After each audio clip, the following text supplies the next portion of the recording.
YouTube, what's going on, man? Welcome back to another episode of Dudes Talk Sports. I'm your host, EJ, bringing it to you another episode here in the beautiful South Bay, man.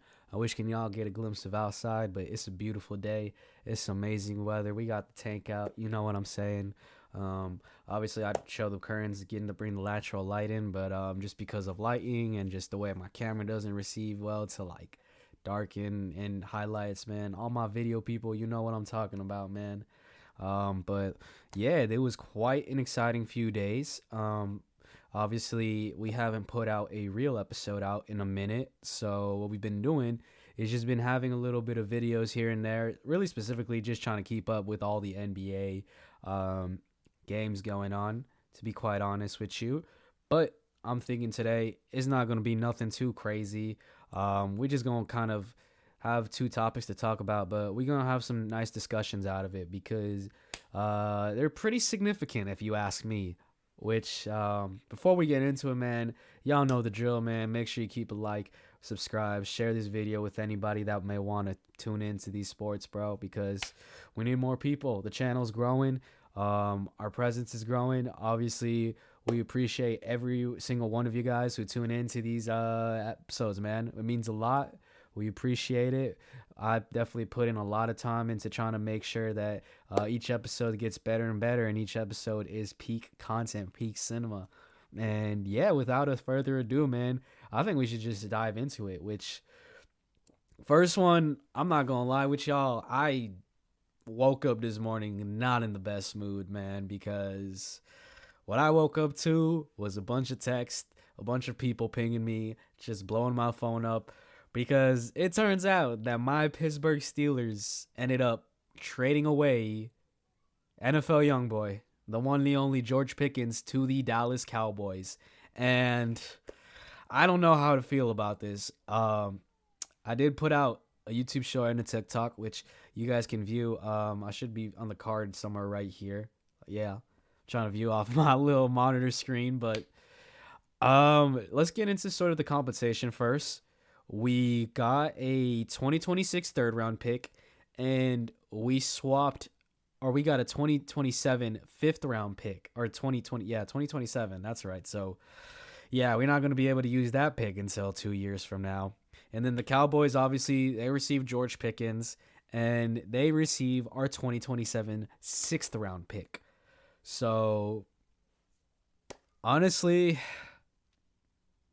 I think like initially, obviously, when I made that short, I felt very upset because first, what comes to mind is we're in the exact same position that we were last offseason, which was, and the way that I like to phrase it is we're basically switching our confidence in the quarterback position with our wide receiver position. Because if you remember, last offseason, we felt really confident about our QB situation. I was actually listening to Arthur Motes talk about this, and he made a great point. You know, we had Justin Fields and Russell Wilson at our QB room, so our confidence was there. But our wide receiver room was really only George Pickens. We needed a second option. We only had Calvin Austin, who was out that rookie year, so we had no idea what to expect of him. And the rest of the receivers were just kind of up in the air. What was it? Scotty Miller, Van Jefferson, like that. I'm sorry, but that's just not a great offense or a great wide receiver core. And we saw how that played out during the regular season. And so this year time around, I felt really good because, you know, our wide receiver room looked great when we had DK Metcalf, who we just traded for and gave a fat contract to. And of course, George Pickens, who we known, who was a little bit shaky, but his highs are really freaking good. Like, I mean, his ceiling was like superstar status, but obviously his floor was not the best, right? And that's sort of the reason why he fell in the draft, because he was projected to be a first round pick, but obviously he slipped into the second due to character concerns. And so, like, I'm trying to rationalize this trade in my head as a Steelers fan, because I mean, like Pickens was my guy. You know, I was very high on him. I was very hyped that we even landed him when he did get drafted all the way back in 2021. Obviously, we took Kenny Pickett in the first round. We took Pickens in the second. We know how that turned out with Pickett. And then clearly Pickens, he's no longer with us anymore. Um, but I think one of the first things we have to talk about is the behavior issues, the character concerns, right? We go back to last season when that report came out during Christmas Day that he only pulled up with less than 90 minutes before kickoff. And then obviously the constant being late to practices. And then obviously on the field, we know that he does have a tendency to crash out when he doesn't get the ball. And so we saw that last year. Obviously, this is the Pittsburgh Steelers. This is Mike Tomlin. He's known for having diva receivers or just, receivers who got personality to them, and he's with all the way going back with AB, Juju, Deontay Johnson, Chase Claypool. We were obviously able to keep things under wraps. And so, obviously, scrapping it up with Greg Newsome during the Browns game, I believe it was the first or second matchup. I think it was the first matchup this time when we first faced them last year. And then something that I did note, James Palmer was one of the people that was saying that based on his sources, things behind the scenes just weren't really going well with Pickens. And this, honestly, you go back to even in the draft. Apparently, there was talkings about Pickens being shopped around, or rather teams inquiring about Pickens. And while that never really materialized, the talking was very loud. And one of the things that I definitely have learned about this league is where there's smoke, there's fire. And so this is one of those situations where I think there was definitely a lot of serious consideration within the Steelers organization about potentially dealing Pickens. And then another thing that I think wasn't talked about that there were rumblings of was that Pickens was reportedly entertaining a trade. He was on the fence or of requesting a trade, but obviously that never went anywhere. And so here we are, man. It is May 7th of 2025. We're pretty much a good amount removed from free agency for sure, and even the draft. So we're going into this season with only one star wide receiver. Granted, I think I still feel better. I feel better about our wide receiver situation this year than I did last year, just because when you talk about a DK Metcalf versus a George Pickens, like DK, like we didn't pay him that money for no reason, right? We didn't make that trade for him if we weren't confident in DK's ability. He's shown throughout, his time in the league that he is that guy. He's the guy that's you can rely on, who's consistent. You don't got to worry about him, skipping practices or not showing up. Listen, I understand there was concerns about DK crashing out, man. And we even had the nickname for Pickens and DK duo, the crash out twins, the crash out duo. But you know what I'm saying? I think there's one thing that we can rely and confidently talk about when it comes to DK is his work ethic. He's going to show up. He's going to be in the facility. He's going to be there on time, and he's going to give it his best every day. Obviously, he's very passionate about the game. And I listened to sort of the podcast when he was talking on, I forget whose podcast it was that he was on. It might have been Marshawn's, but he was kind of saying just basically how he didn't feel like listened to or understood in his time in Seattle. He was trying to, he was butting heads with the offensive coordinator because the OC, and we know, listen, it's no stranger. Like, let's face the facts. The Seattle's OC had CTE. You know what I'm saying? Like, they were trying to tank. They were trying to, bullshit around there. And, I think I saw it peeping a few of their games. But obviously you hear DK's side of the story, and clearly there was a little bit of friction going on there. I don't think that's going to happen here in Pittsburgh, but I know if I'm DK, one of the biggest question marks is who is our quarterback, because that is still the name of the game, is who is going to be our QB going into this season, right? I think my stance, and I'm going to continue to be and stand on this side of the table when it comes to the whole Aaron Rodgers thing. I just don't know if we have a deal in place. I know I've been flip-flopping back and forth, like, the Steelers got to have some under-the-table deal.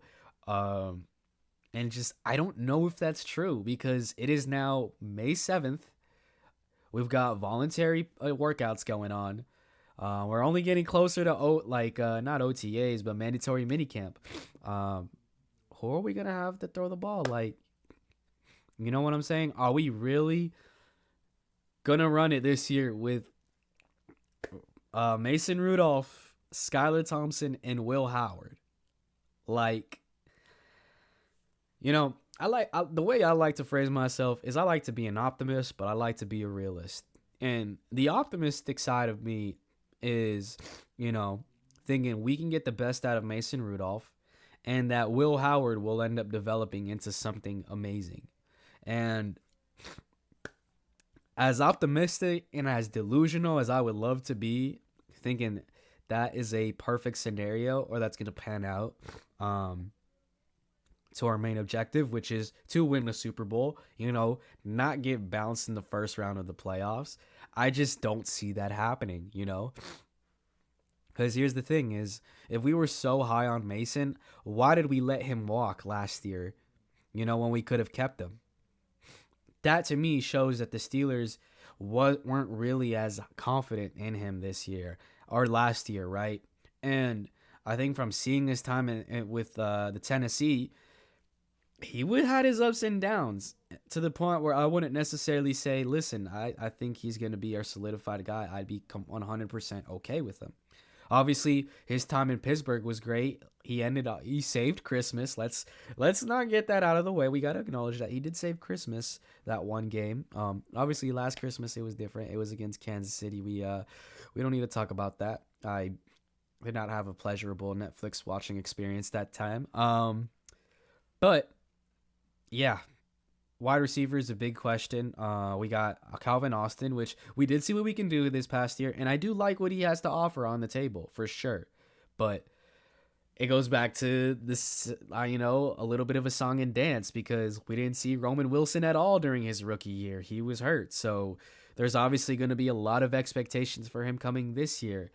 He was picked in the 3rd round out of Michigan. But the question has yet to remain, what does he have to offer? And clearly that signing for Robert Woods is a lot more interesting now because obviously without a Pickens, we're going to have to rely on Robert Woods more. And I'm not going to lie. This whole thing of signing wash receivers, bro, I'm not with it. I'm really not with it. Listen, I'm going to ride with my Steelers day in and day out, regardless of what. But this is one thing where I'm just like, we got to stop doing this, man. We got to, and we took a step in the right direction, getting DK, but yeah.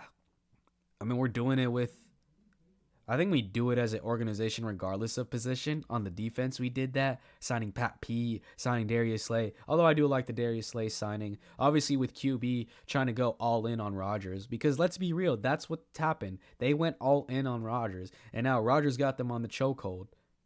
They don't have a plan at QB. You really think, I think my thing is, we're going to have a serious conversation if the whole plan was we going to ride it out with Mason Rudolph and Skylar Thompson for this year. I don't know, man. I don't know how to feel about that because now it's are we in a rebuild mode or are we in a win now mode? And then another thing is, all right, let's just say we're not in a win now mode and we're rebuilding. What happens with TJ? Because if I'm TJ, I'm trying to win now. I'm not trying to be in a rebuild mode. And then if I'm the Steelers, if I'm trying to reset, really reset, do you really want to pay for 31 and aging TJ Watt? I think these are serious conversations that need to be had. I know the Pittsburgh fan base wants TJ to retire. I want him to retire with us. But you also got to think about the business aspect of this all. And you got to think about as the organization. I don't like that we're in this position. I think it's just one of those things that could have been prevented, but we shot ourselves in the foot. And now this is a good scenario of FAFO. And we're finding out clearly right now. But you know what I'm saying? It's one of those things as the Steelers where you got to look about in the past. We traded AB, we traded Deontay Johnson, and we traded Chase Claypool. And we saw how their careers ended up. panning. So I think initially the emotional side of me is really mad, upset, frustrated because I had grown fond of Pickens and his personality. I was like, I would love to keep him around and keep him and pay both, but I do have to trust the Steelers on this because look, I think history tends to show us that they know what they're doing in these situations. Whether whether it was getting rid of Claypool, Juju, AB, Deontay, like they were onto something. And I think it's one of those situations where maybe just behind the scenes things weren't really panning out well with Pickens, and Mike T and the organization said enough was enough. We're sending you out. We're moving on. I think another thing could be too. Maybe it was a mutual decision, right? Where Pickens saw what the quarterback room was going to look like, and he said, "Hey, I'm not too comfortable with this. I want to be shipped out." So it could have been a mutual thing as well. Um, but you know what? I'm sad, man. I was gonna get myself a Pickens jersey. I'm not gonna lie with y'all, but clearly that's not gonna happen. I'm in the save because I got a Joey Porter jersey, so like I'm set, and I think that is a more likelihood of us extending PZ Jr. than it was with Pickens. So I'm still high on PZ, man. PZ Jr. is gonna be great. He is. I think with Slay there in the room mentoring him, he gonna be straight, and he's gonna really be that cornerback one. But enough about my Steelers. I think let's kind of talk about this from the Cowboys' perspective. Um, it's very clear that you guys needed a wide receiver too because CeeDee Lamb had like what 70 more targets than other wide receiver twos. They didn't have anybody to throw him to or anybody to throw to outside of CeeDee, and you didn't address that in the draft. Jerry Jones has been adamant about having something up his sleeve, whether that's in free agency, whether that's through the trade. And clearly they were onto something because the Cowboys were pretty much zeroed in on Pickens. They were persistent and they pursued him, and clearly they got something. They got him. Another thing you got to mention, the Cowboys were very clear about this being a 1-year rental, right? You're not going to extend Pickens. You're just going to trade him and see how this pans out for the year. Um, and so my first thought is, why would you give up a third round pick? But another thing is, why not? Because if Pickens, let's just say, let's play what ifs. Pickens plays the year with the Cowboys, and he ends up signing elsewhere. I believe the Cowboys do get a third round compensatory pick the next year if he leaves, which if you're the Cowboys, you got to be like, well, okay, that's not too bad. I don't think it applies to the 2026 draft. I think it applies to the 27 draft. But I mean, if you're the Cowboys, you're like, hey, why not? You see, like on paper, the stats, Pickens is a fucking monster. Let's be real. He's a dog. But you got to also think about everything and all the baggage that comes with Pickens too. Obviously, the on the field crashing out, the off the field stuff that we have been hearing about, but has been kept under wraps. And my thing is this: if there's a guy like Mike Tomlin who has experience with crash out receivers and just diva personalities in general, if he saw something and said, all right, I can no longer deal with this anymore, my confidence just isn't really there with the Cowboys, right? Who is a first year, like if Mike Tomlin can't handle these guys, then who can? You know what I'm saying? Like maybe Andy Reid, maybe Mike McDaniel. Outside of that, I don't know who else really. It's like Mike T's like really the last guy like that I would see could be able to handle that. But this is quite a way to make a statement if you're the Cowboys. You have a first-year head coach who's been very adamant about culture. And so if you can mold him into being and fitting into the Cowboys culture, well, then good on you. We're going to look back on this and say, hey, you fleeced the Steelers. But I just am not very optimistic that that's going to happen. But I kind of laugh at that because you're saying Cowboys are preaching about culture. I'm like, Pickens and culture? That's kind of crazy. Because I think even like as a Steelers fan, I was like, I love Pickens, but how does he fit into the culture? Because he kind of had the problem with blocking, and we know we're a run-first offense, and that's sort of the question marks that came with Pickens. And I guess the Steelers saw that. They saw, looking into the future, we don't see this really progressing anywhere. And so, yeah, clearly stacking up on picks because as of right now, the 2026 draft, we have a shitload of picks. So we're clearly loading up for the future, but that doesn't answer the question about what about right now. Because if we play the long game about this, I think we're in the right direction. We're stacking up on picks. Obviously, the draft is in Pittsburgh next year, so great. But outside of that, we're looking at the now, the today. It goes back to what I'm saying: Mason Rudolph, Skylar Thompson, Will Howard, and then on the receiver end, we got DK Metcalf, we got Calvin Austin, who's been a solid. But we got Roman Wilson, who we have yet to see what's gonna come up with him, and then obviously a Robert Woods, which I think this is just Van Jefferson all over again. I just don't think it's gonna really pan out anywhere.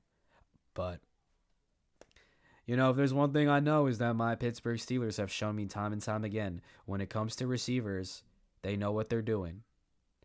And I just have a feeling that maybe Roman Wilson is just, they probably see something in him that say, well, all right, we can deal with Pickens. We like what we have with DK, CA3, and Roman Wilson. But I just, I don't like it. But I'm going to trust the Steelers front office, man. I feel like they got to know what they're doing. Obviously, we talking about, like, Pickens was a Colbert guy. That was somebody who Colbert picked. And we know that Andy Weddle and Omar Khan are trying to get their guys. They're trying to instill their culture into the Steelers team, right? And so, yeah, man, it has yet to remain to be seen what's gonna happen. Obviously, for Pickens, this could be a cool opportunity. You get a new start. This is going to be the best quarterback you've dealt with in Dak Prescott, who's in his prime. Hey, I know them taxes are going to be fired. Texas don't got taxes, so that's obviously a plus. And then on top of that, if you ball out, you get a fat contract. So I think it's if you're Pickens, it's just, hey, let me lock in for the year. Let me show that I can be a number one wide receiver, a star wide receiver. And you're going to be paired up with CeeDee Lamb, who is by far an exceptional talent. Like, it's no question asked. Just from his days in Oklahoma to even what we've seen him doing in the league now, he got that fat contract for a reason, man. It's no surprise. That's a superstar. So I think the Cowboys are still going to be the Cowboys, really not do much with this. And then for the Steelers, man, I just don't know. Like, I can honestly say the Steelers will probably stay the Steelers, right? Going to the first round, or barely missing the playoffs and getting bounced in the first if they do make it. So, yeah, I'm not too sure how to feel, but I'm keeping my fingers crossed that Omar Khan and the front office knows what they're doing, man, because it's not looking great in terms of this win now mentality that was stated to us not too long ago, if I will be honest, man. And then that TJ Watt could be moved. I feel like this opens the door now, because at any moment we could just be like, you know what, we're rebuilding now. TJ, see you later, man. We got Jack Sawyer, we got Nate Herbig, we got Alex Highsmith. But even then, it's like, oof, yeah, don't know how to feel. But moving on from that, we got to talk about some other bittersweet news. And that is my Golden State Warriors. Hey, we handled business. What is up with us in game ones, man? Like, we are always gone against. Like, everybody goes against us when it comes to these game ones. We saw it with Houston. Nobody expected us to win. And then again comes Timberwolves, Minnesota, game one. I mean, the spread was what? -6.5? Like, that's crazy. In the series, we were underdogs. So, I don't know, but all I can say is, hey, this was a shocking start from my Warriors, man. Going 99-88 on the road, and this was the first time in NBA history that all away teams handled business and got the dub against the home court. And so, shout out to my traveling teams. Y'all got shit done. And shout out to my Golden State Warriors, because this was a stunning blow, man. Like, nobody was expecting them to win. And that's what makes this win particularly remarkable, because we came on the road after a physical game 7, only 2 days of rest against the Rockets. And this was despite losing our superstar, Steph Curry, to a significant hamstring injury early in the contest, which I will get into that. But first, I kind of want to just talk about the game overall, and then we'll talk about the not so, but super obvious elephant in the room. Because let's start with the beginning, man. This game's early rhythm, to be honest, favored the Timberwolves. They were edging the first quarter at 20-18, but the complexion of the contest shifted dramatically thereafter because in the second quarter, the Warriors seized control with a dominant second quarter. I believe they outscored the host 26-11, which was awesome. And that was with the help of Steph contributing 13 points. And they continued their surge well into the third, posting a 36-29 advantage. And this was after, if you guys keep in mind, Steph was ruled out towards the second half. So we didn't see him for the rest of the game. And honestly, the pivotal moment was in the second quarter because, like I said, we had Steph contributing 13, but we went on a 17-0 scoring run, which was over the span of like 6 minutes. And to me, that felt great. That was, to me, a glimpse of hope. And to me, that was us saying, you know what? I can really see the Dubs pulling through with the win. Because I didn't have high hopes. I was like, we're coming in beaten up after that Houston game. But nah, man, we really locked in and we really gave them a run for their money. Because we had a 22-20 deficit. And then obviously with that score, we go 33-22. Like, that's great. That to me shows character and resilience on the Warriors squad, man. They were able to adapt and execute, even obviously with the ton of adversity that happened with them. We talk about losing Curry. This is high stakes playoff. We're now in the semifinals of the West. We're on the road. Obviously, we're the underdogs in the series for the first time since 2014. The odds are against us. I mean, -6.5 for the Timberwolves. And so I think in total, I was shocked, but we did good. Buddy Hield had a phenomenal game. He kind of had the continuation of that Game 7 run. Let's kind of talk about this a little bit. I mean, in terms of our players, Buddy Hield gave us a nice 24-point performance. Jimmy Butler gave us an all-around defensive game, 20 points, 11 rebounds, 8 assists, almost a triple-double. And then Draymond Curry, man, gave us 18 points, 8 rebounds, 6 assists. But the main thing was, I think in the first quarter, he was 4 for 3. It was like, what? 3 for 4? And then in total, he went 4 for 10 on three-pointer and 6 for 13 on field goal and 2 for 2 for free throws. But, I mean, this was just spectacular from Draymond. I think this was an amazing performance from him. And he stepped up again. He saw Steph wasn't coming back. And he said, bet, I'm going to step up when it matters most. Now, do I think we're going to get an 18-point a game from Draymond? To be honest, I think we see one more. I know that everybody's saying, look, this isn't typical Draymond. That is facts. But if there's one thing that I've learned about Draymond is he's had such a growth in his character this year in particular. Because everybody that isn't a Golden State fan wants to talk him down about his character concerns. Obviously, his antics on the court. But I've really seen a huge leadership role in him. He's really risen to the occasion, right? Obviously, having that players-only meeting and owning up to all of his fouls and texts that he's been getting, all the unnecessary drama that's been coming out with him, and even his just lack of performance, lack of being able to step up. To me, I think I see one thing, and that is that Draymond prioritizes championships over anything. And so because of that, I really think that we can expect more of a performance, him on the paint, him giving us, contributing more offensively. Not by a lot. I would say anywhere from like the 12 to 14 range we can expect for Draymond. I really think he has it in him.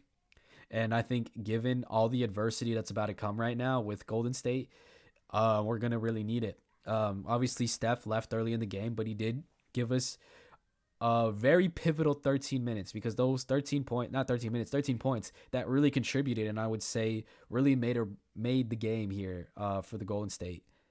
Pods was okay, had 3 points, suffered a black eye. GP2 had 8 points. He was cool, didn't do nothing crazy. And then obviously we got to talk about the Timberwolves because they stunk the bed really badly. That first half was abysmal. They were just chucking shots like nothing, so many attempts, and they just weren't making anything. Whether it was 3 pointers, whether it was field goal percentage. I mean, Ant had a horrendous game. He was like, I think, at 0 points at the half. Obviously, things picked up towards the later end, the third, fourth quarter. Ended up finishing up with 23, but to be honest, this isn't the Ant Edwards that we know. This isn't the Ant-Man that we have come to expect, The what is it? The legend killer? I mean, I just didn't see him there that yesterday. And so that is where I would think the biggest liability came from was Ant Edwards just not being able to step up. That was huge. Randall, you could say the same thing. I mean, 18 points, obviously not terrible by any means, but I think Randall could definitely give you more points offensively. He just wasn't really cutting it. Naz Reid had a cool 19 points. That's actually not bad, just based on from the Lakers series. I don't think he was doing crazy in terms of his points. So I would say it was not bad for Naz Reid, but clearly not enough. Like I was saying, he was starting to hit his shots later in the game. And so I think that really helped keep the Timberwolves in the game, but not by much. Jaden McDaniels, not really anything there. And then Rudy Gobert, I'm going to be honest, he was just non-existent in that game, man. And that's just kind of how it goes to show, right? I think overall, it was similar. I mean, Golden State didn't even play that great either. I mean, if we look at these overall team stats, field goal percentage, Golden State a shot for 39%, and so did the Timberwolves. To be specific, it was 39.1, and then Timberwolves were 39.5. But you know what I'm saying? It's just not great for both teams all around. This is where I think it was clear as day where we had the advantage. Golden State went 42%, 42.9% in the 3-point. And then Minnesota had a whopping 17.2%. They went 5 for 29, which is pretty awful. And especially with a team like Golden State, who is going to beat you by just hitting your threes. I think Minnesota's got to match that. They got to match shooting power. And their bench and their main star just wasn't, unfortunately, able to really step up. I mean, they did have more turnovers, 16 turnovers. We did out rebound them with 51 compared to their 41. But overall, man, I think one thing is for sure is that this game, I don't think both teams played great. I think it was a weak performance out of both. But given the circumstances for Golden State losing Steph, having the rest of the roster kind of step up, I think that was necessary and needed. So good on them. Also, Jonathan Kuminga, he just brought me by surprise because every time I see him on the floor, it's like my serotonin levels go up high and it's like I'm losing hair because I'm like, bro, get him off the court. Like, what is he doing? And he did show a little bit of promise there. Like, he was kind of on a little run. He was in his rhythm. And I'm like, is that what we needed Kuminga to do? But I will go more into detail about Kuminga in a sec. I do want to talk about the elephant in the room, and that is Steph's injury. Look, I think this morning it came out confirmed. It's a grade 1 left hamstring strain, and he's going to sit out at least a week, which early projections could be as soon as game 5 or game 6. But what it's seeming likely, just from everything that I've gathered, is he's probably going to be out for the series. And so when I said earlier in this episode, in this show, that this was bittersweet, this is why it is bittersweet. Because we won the game 1, but at what cost? And that was we lost Steph. We lost our guy. That's Batman. And so I'll be honest, like, I had a rough night's sleep. Even at the gym, bro, I literally just, I drank all the caffeine I could, and I was like, nah, man, just the Steph news is just, it was the only thing that was just on my mind, because I'm just like, well, how severe is the injury? Because if it was The good news is it's grade 1. The bad news is it's grade 1 because we still have an injury. So I'm still not with it. But fuck. And and it's like it's just bad, man. I'm truly at a loss for words. Look, reports were saying that Steph was just absolutely crushed and deflated. Like, bro was just crying in the locker room, and like Kerr couldn't even say anything to him because he's just like, well, shit, bro. Like, what can you say when like your star players in the locker room just fucking devastated because he knows he's cooked. Like, he can't go back. He's hurt, and there's nothing he can do about it, man. It's out of his control. And I feel for him. Like, it just sucks. Like, shit, if I could send my hamstring over, hey, take my hammy, bro. Although, to be honest, I don't know if my hammies are the best ones. Like, I strained mine like 5 different times during my senior year during COVID because this was during when we had spring ball in the West Coast. So we played football in the spring, and then I had track. So I did it back to back to back. And so I strained it during football, and then I just restrained it all throughout track. I didn't even sit out. I said, fuck it. I'm going to run hurt. Whatever happens, whatever happens. If I tear it, oh well. I did dog shit. You know? That's what happens when you in COVID and fucking politics play in the way. And rather than allowing us to go outside, you want us to stay inside. But you know what?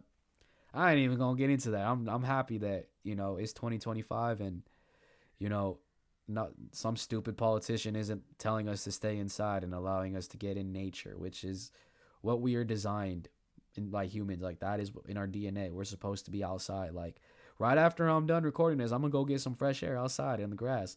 I mean, it's kind of dark out here, but you know, we got to keep the lighting cool and consistent. So one other thing is kind of going back to the Steph injury is this is his first time in his career that he strained anything. So his timetable is really uncertain because you don't know what his rehab process is like since this never happened to him. And the closest thing we can compare is his knee injury from 2016 in the championship run. But then again, I think that was also so long ago. Steph is older now. So to me, that's where I'm really uncertain. Normally, a grade 1 strain could be a couple of weeks. It's like 6 to 10 days. I still don't like that. And that's why, to me personally, I have gone ahead and just said, like, Steph is out for this series. Like, we're not going to see him this series. And so having that kind of marked as, and I think even like, I know at least Steve Kerr said they're preparing for game 2 without him. I'm like, do you prepare as if you're not going to get him the whole series? And so let's kind of talk about this, right? Let's play hypothetical. Let's say the most likely outcome is Steph is out for this whole series. What does this mean for the Golden State Warriors? Obviously, it's going to be a next man up mentality. Jimmy got to step up. That's first and foremost. And that's tough because I think you can see it has been obvious in all the mic'd ups and all his post conferences. The man is exhausted. Like, during the break, like, you got some of the assistant and training staff trying to talk to him, and he's like, I can't listen to a word you're saying. I'm just so exhausted right now. And then obviously he had that collision, that injury that happened against the Rockets. That's not great. He's still dealing with that, and that's really affected his ability to play on the court because we don't see, at least I could tell you from watching these games, like, Jimmy's not as aggressive on the paint. He's not necessarily trying to draw fouls like we're always used to seeing him do. So that's what makes this a little bit more interesting with Jimmy. Like, we obviously need him to step up, but how much can we necessarily rely on him to step up? It's got to be a lot because we're paying him $60 million a year. So, and I know he necessarily wanted to take a back step, but I'm like, we need you to step up, Jimmy. I mean, look, you took the 8th seed Miami Heat to the finals. We kind of need you to lock in and take the 7th seed Warriors to at least the Western Conference Finals, because I think by that point, I think we can have a chance to see Steph play. But that is the thing, is we got to make it there first. And That's what makes this all tough, man. But I think having Jimmy is one concern. I think other key pointers is we need Buddy to score more. I think it's obviously a tough to ask because during the regular season and even for the majority of the Rocket series, we didn't see him do much. And then he goes on and has that game 7 and even goes and continues that with game 1 on the Timberwolves. So I think one thing that needs to happen is we need to expect more out of Buddy. We need to see if he can maintain this and this sort of like new era that we're in with Buddy healed, man. And I think that needs to happen. I think we can't just expect we can't let Buddy slip away after these performances. He's got to keep it consistently, at least for this series. And then when it comes to Draymond, man, we might need him to start hitting some threes. I mean, look, I would have said expect more from Moses Moody, but game 1, I saw a completely different Moses Moody than I did game 1 against the Rockets, man. Like the Moody that I knew who can lock down on defense, who can hit those threes every now and then. Like I don't see him, and I don't know what's happened. I don't know if he's just on a cold run right now. I'm hoping that it ends soon, but it's just not looking good for Moody right now. Another thing is we need to play Pat Spencer more. I really like what I've seen out of Pat Spencer this series. And so I think with Steph being out, why not give him more minutes?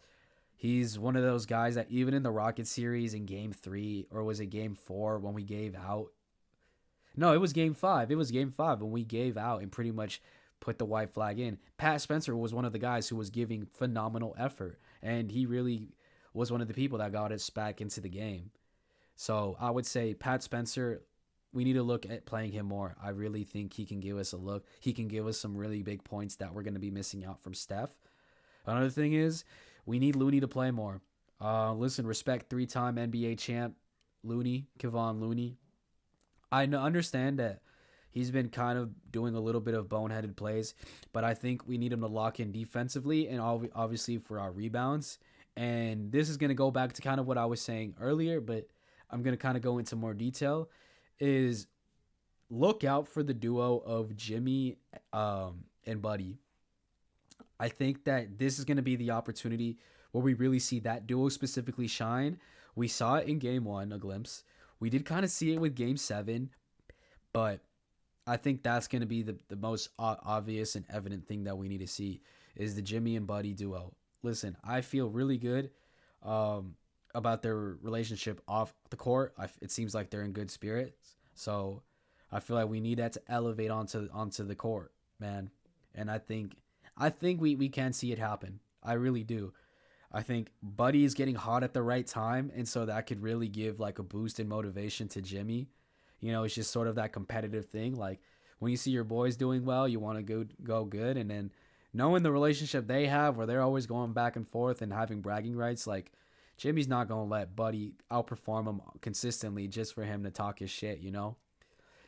And then this is the second to last thing I kind of want to touch base on. I'm like, I really don't want this to happen, but having to rely on Kuminga, I just haven't liked what I've seen with Kuminga in the playoffs so far. Outside with the exception of maybe like 1 to 2 minutes this last game where he had the nice little momentum and stop. That was great. I think we need to see more of that from Kuminga. My question is Kuminga even dedicated to this team, right? We haven't been playing him, obviously. His role has been diminishing. And so I feel like my theory is Kuminga just doesn't care about this team no more. I think if anything, he only cares about himself. Listen, whether that's good or bad, I feel like I'll let y'all go about that. I don't really care because I'm like, on the one sense, I'm like, yeah, go get your bread. But at the same time, it's like we have a real shot at getting a championship here. Like, do you not want to add that to your resume? Like, we need you to lock in here. So I'm like, my thing with this Kuminga is if I'm Steve Kerr, I'm gonna phrase it to him like this. Look, I know we haven't been playing you like that, but you have the opportunity right now to play for your next big contract. Because obviously he's not going to stay with the Warriors. But if he balls out this series, he can land himself a nice contract with, I don't know, the Heat, the the Magic. I'm just throwing names out. The Wizards. But yeah, those are my concerns, man. And then GP2, I'm hoping he can stay healthy. I'm hoping he can contribute defensively and even offensively to a certain extent, because I'm going to be honest right now. I've not liked what I've seen from GP2 offensively. Like, he shoots, and Moses Moody. This is something that you can tie to Moody too. They're so hesitant with their shots. I don't see that confidence in them that I saw before. From GP2, I believe it was game 1, and then with Moody, it was also game 1 in the first couple of games early in the series against the Rockets. So I'm really worried about that. I forget where I saw this, but somebody was saying that the Warriors are really running on the power of friendship. And I really think that's going to be the case, especially at least for the remainder of this series. It's really going to depend on Steph's injury timeline and motherfucking power of friendship. So, if that's really what it's going to come down to, man, hey, man, it is what it is. I'm just hoping they can at least get one more win, specifically to game 2, because that's my birthday, and I'd be very, very happy as a Warriors fan if they win on my birthday. That'd be amazing. But yeah, man, that is my concerns and just sort of overall how I view the Warriors going forward into this series. I think some other notes is I find it kind of hilarious that the Wolves coach is, complaining about the officiating and us being physical. I'm like, Rudy Gobert is like 1 foot taller than Pods, and you're complaining about Pods fouling. Like, what the fuck is he supposed to do? He got a black eye in that game. Like, come on, bro. Like, I think if there's one thing I do have optimism for this team is I don't feel like the Warriors are down. I feel like they're still in good spirits. And I think a lot of that has to do with the Houston game. I think just listening to some of the remarks and comments like what Looney was saying, physically, he feels good. He doesn't feel worn out. He was talking about how Houston was more physical. And so I really like that. I mean, even just watching this game, I think it was evident that the Timberwolves weren't as physical as the Houston were. And that was kind of to their detriment. And so I like that. That works to our advantage. We are battle tested from that Houston series. And so I do like that. That's a good thing. But yeah, going back to the Steph thing is obviously the power of friendship got to come through, because even though when Steph was there, his 13 points that game really had an impact on the game and just overall outcome. And so obviously we mentioned it. The Wolves didn't play great, but when they do play great, who is going to step up on the Warriors? I mentioned a few candidates. I mentioned a few possibilities and a few things that I believe needs to happen if we're going to beat a Wolves team that is playing really good. And so I think another thing is if Curry doesn't come back this series, do we have the manpower to hold the Timberwolves down at least to the Western Conference Finals? And I think that's really going to be dependent on Jimmy and Buddy and just the rest of the team. Like I said, the power of friendship. I think that's going to be the theme, is we really relying on the power of friendship here. And so, yeah, I think heading into game 2, that's sort of the things is who are we going to have step up? Because listen, defense is going to play a big role in this series. And that's the one thing that I've liked about this offense and about this roster as a whole is everybody has been playing really solid defense. We got guys who aren't known for playing defense really having a genuine belief in themselves that they can play defense. And that's why I'm putting an emphasis on the power of friendship. Like, that's really what's going to be a detriment here and play a role. And so, yeah, man, that's sort of my thoughts for the game, how I feel. And I'm worried about this next game, but I think we can get it done. It's going to be hard, but I really think we can get it done. I think, why not? It's going to be tough, though, because I do expect Ant to be back to his hot streak tomorrow. Not great for me because I'm like, I really just want him to win game 2. I'm like, just please win game 2. Like, can that be my birthday gift from the Warriors, please? Like, just win game 2. Like, that'd be great for me. Because it's been tough. As a Steelers fan, hearing about the GP trade, on top of all the other shenanigans we're dealing with already in the offseason. And then now my Warriors, after fighting against the odds, is like more adversity. So yeah, man. That's how I feel. But I want to quickly talk about that Pacers ending, man, because fucking Tyrese Halliburton, dude, like he's on a run. He really is on a run. He heard the overrated chants. I mean, what was Cleveland thinking? Like the Cavs fans calling him overrated. Like that is a fine scenario of FAFO right there. You fucked around and you found out. Halliburton heard your chance and he said, "Shut the fuck up" to all the Cavs fans. I love it. I personally love it, man. Like, good on Tyrese getting his moment to be up 2-0 against the number 1 seed Cavs. Like, Cavs are on fraud watch, but at the same time, Evan Mobley, Darius Garland, y'all got to get your asses on the court one way or the other, because even if you're injured, because clearly I don't think you're going to be able to have the chance to get to 100% the way the Pacers are playing. And that's how I feel, man. That's how I feel about the Pacers right now. I think the Pacers can get it done against the Cavs. Just the way they're playing, like they weren't even playing that great this second game. I think the Cavs were playing miles better, and they just couldn't close it out. The one thing I'll say about Tyrese, man, is the stats don't show it. You got to watch the games to really see it, just how impactful he is on the court and to his team. Another thing is the Denver Nuggets, man. The Denver Nuggets and OKC. Listen, I watched that game up until the final minutes of the game because I was like, oh, OKC's going to win this. Like, no doubt. Like, the way they've been playing, the way the Nuggets just haven't been playing well. And then for them to just go on that short minute run the way they did, I'm just like, bro, how? Like, y'all don't even have a head coach. Like, is Jokic the Jokic is the head coach. He's the head coach and their superstar. He's like the best center ever. And then, I mean, OKC, man, you got to lock in. Clearly, the days off, you're playing rusty. Shy ain't going to get those free throws like always. You got to lock in. That's all I can say. That press conference wasn't well, but you know what? Just the way they played. Listen, I think the Nuggets are battle tested. They've been through so much adversity. They got a ton of resilience. So I think obviously that's going to really help them. Obviously just the playoff experience. They're former champs. Jokic is, Jamal Murray is, Aaron Gordon is. Westbrook could do some nice things here and there. So OKC got to look at themselves in the mirror and lock in, man. And so do the Cavs. In terms of the Celtics, man. Celtics was an interesting one, right? Because they blew it, man. Fucking Jalen Brunson, dude.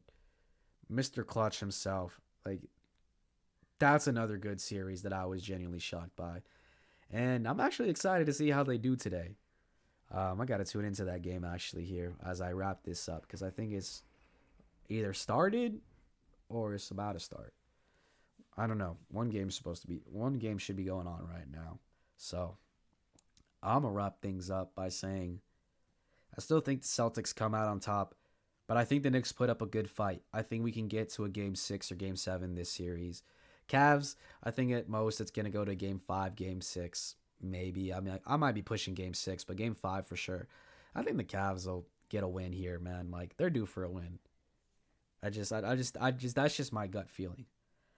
But yeah, that's gonna wrap things up. So if you guys enjoy this, man, make sure y'all do what you always do. Leave a like, subscribe, share the video. And like I said before, we appreciate y'all tuning in. The family's starting to grow. Each and every day we're getting new members. And so if this is your first time watching, man, welcome to the club. We hope to keep you on board, man.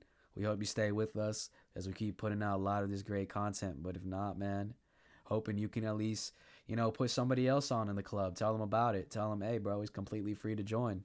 We'd love to have you and whoever else you have in mind to be a part of this family, man.